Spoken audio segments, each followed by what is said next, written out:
by Vikas Bethia.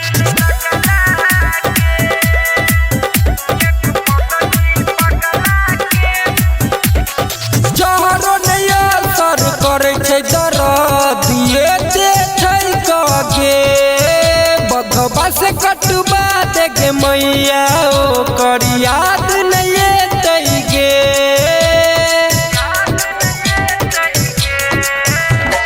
जहरो नया सर करे छै दर्द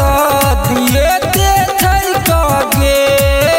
बघबा से कटबा देगे मैया ओ कर याद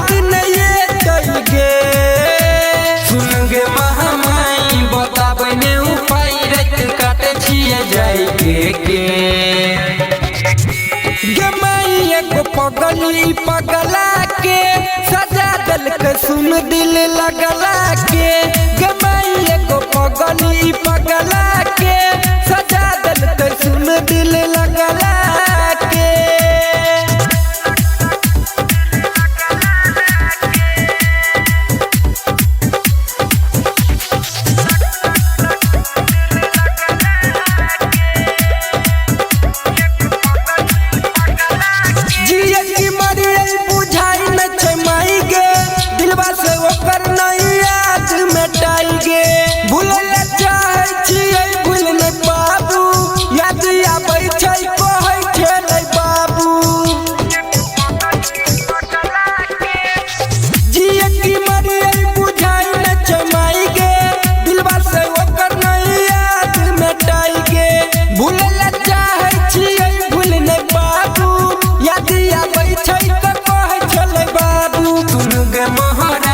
हम कोना के बिसारी छै गाँव के बगले के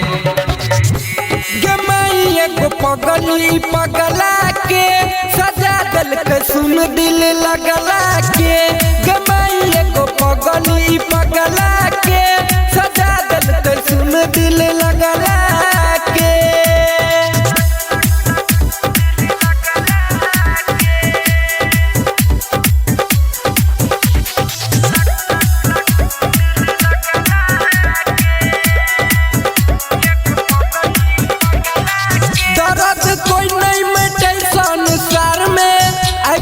बैठल छियौ तोरे द्वार में कभी गोविंद का नहीं छौ कनोर से पंकज पांड्या खड़ा एक भोर से दर्द कोई नहीं मिटे संसार में आग का बैठल छियौ तोरे द्वार में कभी गोविंद का नहीं छौ कनोर से पंकज पांड्या खड़ा एक भोर से सुन गे बताबे ने उपाय रात काटे छिए जाइए के गमाई को पगली पगला के सजा दल के सुन दिल लगला